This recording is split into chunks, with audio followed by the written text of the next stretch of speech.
What is going down, my YouTube family? It is your boy Zeri from the XMG coming at you tonight to talk to you about the tournament that we've done and where it is at, thought process behind my team, what I'm hoping for, etc, etc, etc. But before we get into that, we are 19 people away from 1,000 subs. Unbelievable. So please, if you are not part of that XMG family, you should be. Please hit that subscribe button, join the family, push us over that 1K mark. Truly exceptional. And for all you family members out there, the journey is just beginning. We are continuing to pump out good stuff. We will have some guests on the channel. We will do different things. We will continue to live stream. We will continue to have fun with Dragon Champions. And we are going to continue to look at other games, so you guys can see what I think about them, etc, etc. So, but before we get into that, once again, I have to take time to thank the newest VIP Patreon. And if you're watching this video, please respond to the message I gave so I can get your Discord tag. Because all I know is that your name is RW Kelly, and you are the newest VIP patron, and I'm holding off putting you on at the end until I get what name you want to be put there, but please get back to me on there or tag me in Discord or something, please, so I know who you are. So thank you so much for that contribution. I'm overwhelmed. So let's jump into the video and we can talk about the tournament. Alright, so here we are. I kind of got a different screen going on, and we are just going to touch on Nerd This. If you are not subscribed to him, I'm going to link his channel right up there instead of linking his videos and everything like this. He put this together. Absolutely great idea. Got a lot of content creators together. It was myself, Dragonlaw Gaming, Carfanax, Cartman, who is a Russian YouTuber, Exorius, another Russian YouTuber for the game. And if you're not even, I don't even know what they're saying when they do their videos, because it is in Russian, but I subscribe to them to show them support, so please do the same. We had J-Gigs, we had Hell Hades, we had Mythics. So guys, we had a lot of really cool people here. And what we did is we came together to do a fantasy style draft. And if you haven't seen that video, you should. Just a lot of good interaction. It was super fun. And we picked a team of 6 people. So I will break down my picks and how it went down. I'm going to do different videos on this. Like I really want to do one, like, look at each pick, analyze it, what I would have done. Kind of like, you know, if you're a football guy, like Todd McShay, Mel Kiper do after drafts. Kind of redraft it, you know, just have some fun with it. But Carfanax Nerd This put it together, and it was a hell of a lot of fun. So I'm going to kind of show you my team, and I'm going to break it down, what was going through my head when I made each pick and what I was hoping for. And the first round is shot, and I'm not going to tell you that, and I faced J-Gigs. And you know what? Big shout out to J-Gigs. He doesn't really know a lot about Dragon Champions. Kind of got into it, made a couple videos, you know, sponsored, and then he went back and did his raid thing. And he is an exceptional person, and, you know, just really good guy. So please go over there and subscribe to him. Go subscribe to Cardman. Go subscribe to Exorius, to Mythics. Go to J-Gigs. Go to Dragonlaw. Go to Nerd This. Everybody who's in this, we should all be subscribed to, because they're good peeps, all of them. So let's jump into my team, and we'll kind of see what I got going on in this kind of tournament style, and I'll tell you my thought process behind each pick. Alright, for those of you who don't know the rules were very simple. We could not pick more than 3 from a race. So you could only have 3 goblins, you could only have 3 pride. Zera was outlawed as a leadership because this is run without runes. It is auto-targeting, and her leadership is just so OP, the AI can't play it right, so that was outlawed. Now, there was 8 of us. I had the 7th pick. It was a snake style draft, so I had the 7th pick. Then Cartman had 8, 9, and then it came back to me for 10. So I really had no strategy going into this because I had no idea how the draft was going to play out. So my team was pretty simple. I was going to take my strategy, the only really thing I had going into this was I was going to take the best available leader. I was worried about leadership. Now, the only way I wasn't going to take the best available leader is if the top ones were gone. So let me go to the leadership here, and by top ones I mean if Soleus was gone, Member Zero was outlawed, General Murdoch was gone, Slinger was gone. Now don't mind Buff. I was not going to go for a leader, or Hera. I was not going to go for a leadership. I was just going to go for the best kind of available plug-and-play character at that point and try to wrap around and do something with a different leadership, maybe possibly Kinley, Patriarchy, even a Tromgar lead. Lake also. Those were kind of my backups there. But it just so happens, and it fell, that General Murdoch fell into my lap. So I took General Murdoch, and I really was happy with that. I felt he was top 3 leadership in the game, and he brings a lot of plug-and-play viability with who I can have behind him. So let's take a look at his moves real quick. You know, in my mind, I was trying to rationalize everything quickly because I had another pick coming up.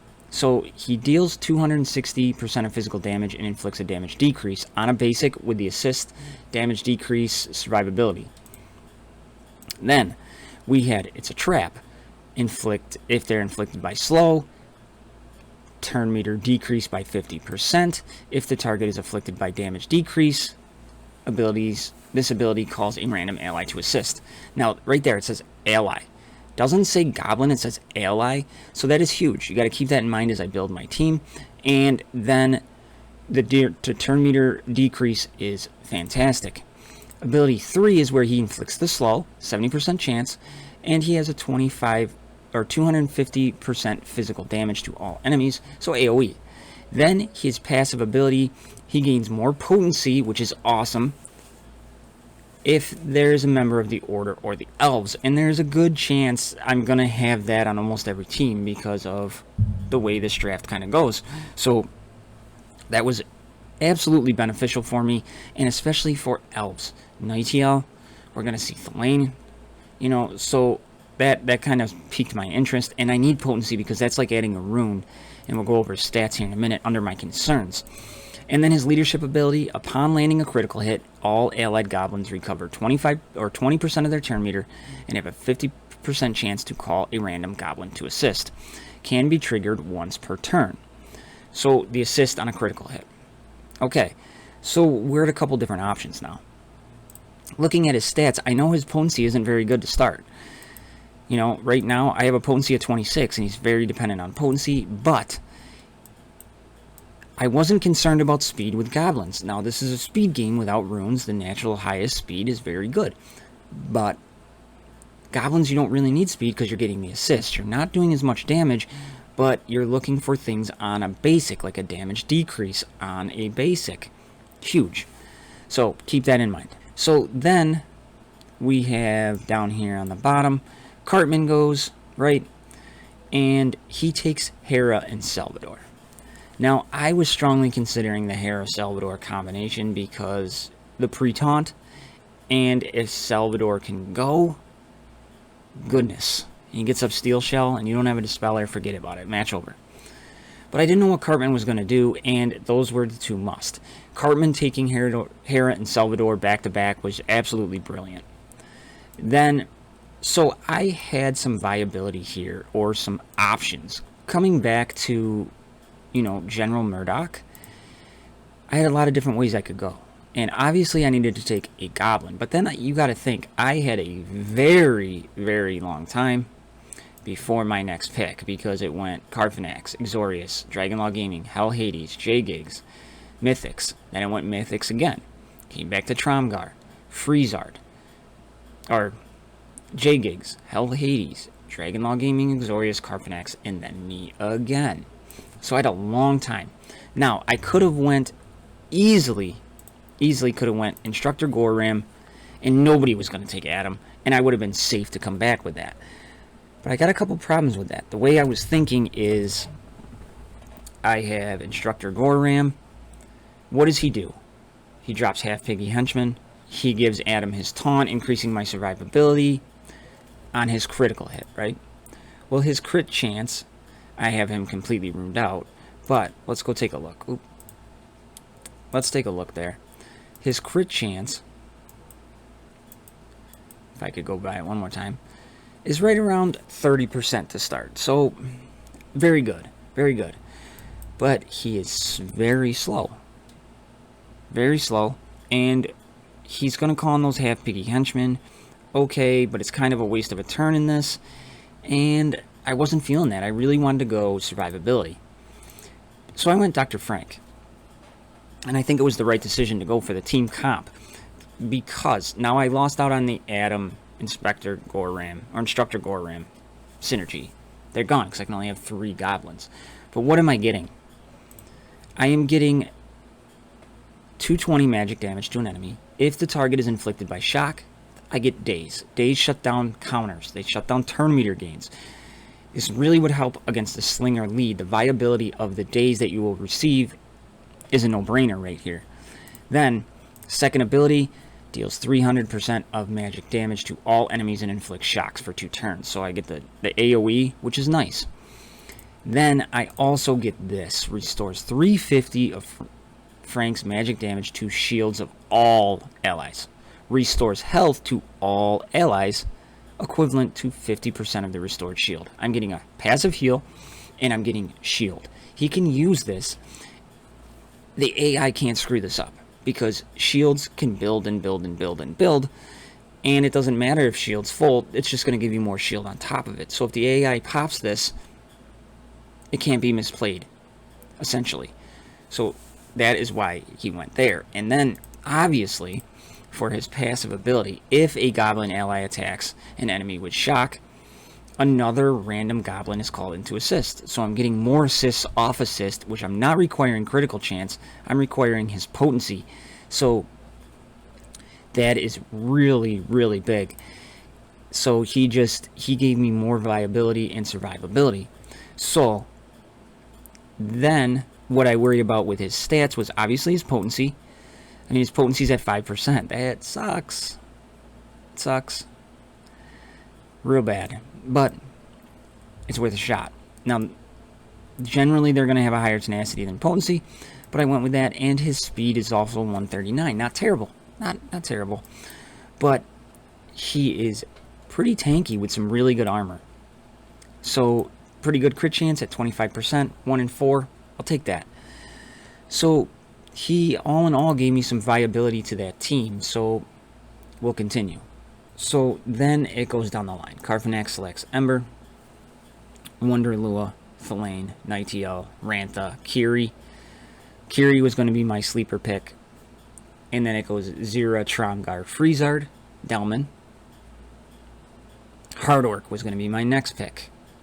That fell through. Lake, didn't hurt me too bad, and then I was up. So what do? I have my pick of the litter at Goblins, but they're not going to really go anywhere. Carfanax has Ember, so I'm thinking he might select Amara for the burn synergy, but that doesn't worry me. I don't really want her on my team anyways.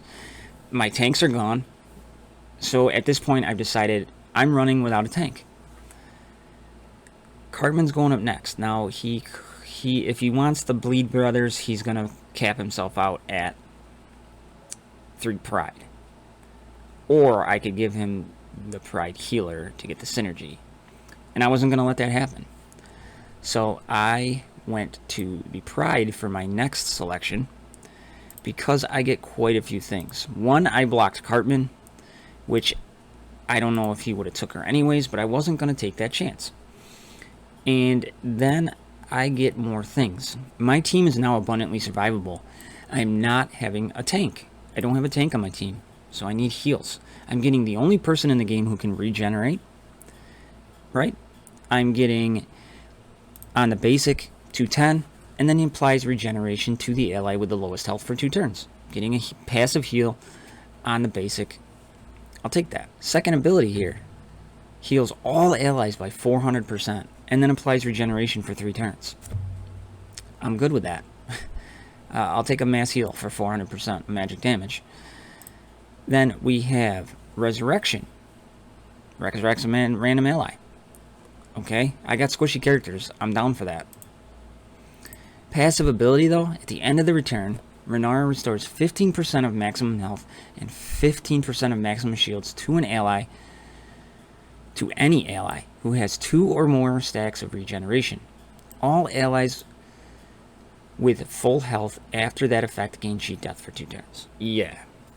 So that played into, let's get those regenerations on, right? If I get cheat death, perfect. If not, I'm giving more shield on top of the shield that's already there by Dr. Frank, and then I'm getting more heals. Plug and play heal viability on this team, I went with that, so that was my survivability. You know, and let's take a look. Magic damage. 2783, not bad. I'll take it. I don't care about crit. She's pretty tanky for a healer, right? She has 23,000 health and 30,000 shield. So 54k to start. I'll take that. Speed, though. 152. Boom. Perfect. Let's get as many regenerations up as I possibly can. And if they're targeting a goblin, which I knew they were gonna, because in the back of my mind I knew exactly who I was gonna take with the next move, played right into that.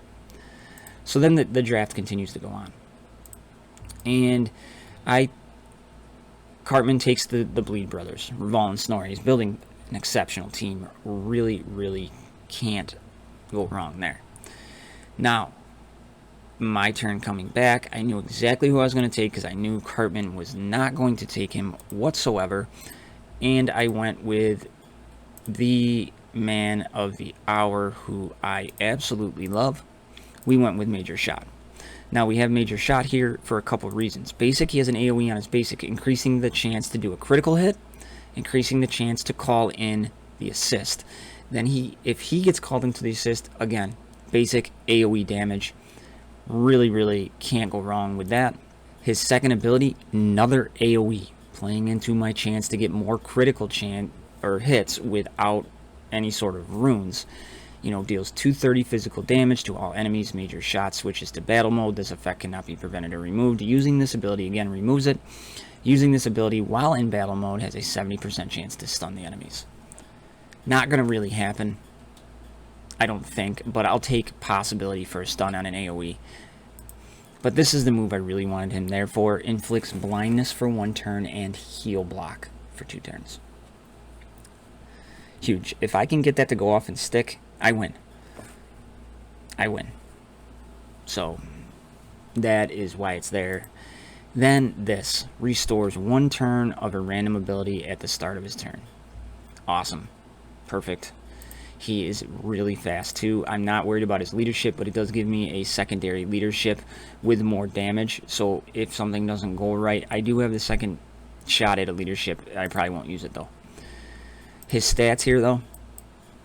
Physical damage. Almost 3k physical damage to start with nothing on him, right? He has a 28, almost 30% crit chance. Not bad. His health sucks though. Health and shield combination absolutely blow. So that is why I wanted Renara, because they're going to target him first. If she uses her basic, right, she puts on regeneration to him. If he gets cheat death, even better. And they're going to constantly go after him because of his low health. Speed 164 though. Fantastic. Potency 10. Blows. Potency is a problem, but it is what it is. So that is why I meant Major Shot. And at this point, I'm really, really liking my team. My head's spinning constantly throughout this whole thing, thinking about what we can do next. Then we go, it comes back, and Carfinax takes Amara like I thought he might. Exorius takes a little baddie. I was kind of shocked at that one, but really can't go wrong. She was an exceptional tank. I think Hades couldn't have took her because he already had his 3 humans. Dragonlaw Gaming, Kin Lee, very good viability, second leadership as well. Hell Hades comes back with Patriarch Chi.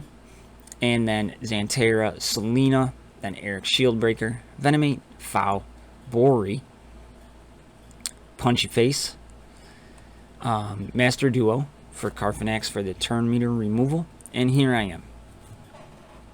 I know my fifth and final character, and people don't like him, but I made plenty of videos on him, so I knew the benefit of his passive ability. So in my mind, I went for the best character still available to try to screw somebody over. So I just took Rin the Unseen, and I'm not going to really get into her very much, but in my mind, she was the best available character there, and I will tell you just kind of why quickly. Rin the Unseen can do a lot of things. She has a mini AoE on her basic. She has a very good AoE where if it's killed, the cooldown is instantly restored, and she's recovering her own turn meter. And she gains counterattack damage increase and recovers more turn meter. And her passive ability, physical damage for each living by 15%, and then an additional 3 by each living panda. So I really thought that was good, and her speed is very, very high at a 155. So I just kind of took her to block other people. So then Cartman comes through and takes Falia and Hilda. So then it is my turn, and I know I am going to take Dieselrog. Now the challenge was thrown out there by Zero Conquest about if anybody uses Dieselrog and wins it, I'll give him $100. Look at Dieselrog is good with goblins. He has better synergy with goblins than he does orcs. So let's take a look at that. But keep in mind, the one thing I want to go back to in the goblins, just as a reminder, General Murdoch, his second ability, It's a Trap, deals 400% of physical damage to an enemy. If the target is inflicted by slow, their turn meter decreases by 50%. But this ability calls a random ally. Not goblin, random. So here is why. Let's go back to Dieselrog. So Dieselrog's basic removes 2 buffs from the target for each living goblin in the party if he hits a critical hit. Now his critical hit is super low, critical chance 27%, but if he gets called in, which gives him the chance to be called in on an assist under the General Murdoch lead, if they have slow, he can remove, in my squad, 6 buffs from a person if he critical hits him. Can't be understated. It can help me get around that taunt. But he also brings a little bit more. Deals 210 physical damage with 70% chance to inflict armor decrease on an AoE. Armor decrease. Definitely going to help out with my damage output. Then he gains an accuracy increase and a damage increase for 2 turns. Alright? Recovers 15% of his turn meter for each living orc in the party, so that's him. If Voldor, I'm just going to skip that part. If Darien, just going to skip that part. So he's giving himself turn meter back. Right? Perfect. Passive ability. Increases physical damage by 10% for each living orc in the party, so he's giving himself 10%. And a crit chance by 10% for each living goblin in the party. 30 more percent onto him. Gives me an even better chance to dispel. So that is my team. And that was my thought process to how I picked it. I was very happy with my team. It fell together good. It gave me the survivability, gave me regeneration. The only real synergy I don't have in this whole thing is Renara, and I don't need it because she's my healer. So that was where I was, and that was my thought process behind it, and I can't wait for you all to see it in action, to see how it goes. Maybe I don't make it out of the first round. I don't know. Question of the day, though. Let me know what you think about my team. Did I make wrong picks? If you watched the draft, did you kind of know where I was going, or didn't you? That's kind of my question. Let me know, and let me know if you're excited to watch this draft, because I am. I'm excited to see how it plays out. So there we are, YouTube family. That is what I got for you today. You heard my question. Just wanted to give you a rundown of the tournament and my thought process behind my team. So there it is. That's what I got for everybody today. Please don't forget to hit that subscribe button. 19 people away, family. Let's do it. Super pumped. Also, don't forget, answer the questions. Go back and answer all the questions. When we hit the 1,000 Ks, I will be doing the live stream giveaway. You do not need to be present for the live stream, so don't worry about time zones and all that stuff. Grand prize, $50 gift card of your choice to the operating system of your choice, iOS, Android. Pretty simple. Also, we're going to have some other cool giveaways during that live stream. So, that is what I got for y'all today. I love y'all. Also, R.W. Kelly, please reach out to me. Let me know what name I can put at the end of this. Thank you so much for your donations. I love y'all. Don't forget to subscribe to everybody in this video. Whether you watch their content or play their games or not, these people deserve it. I love y'all. I'll see you in the next one. I'm out.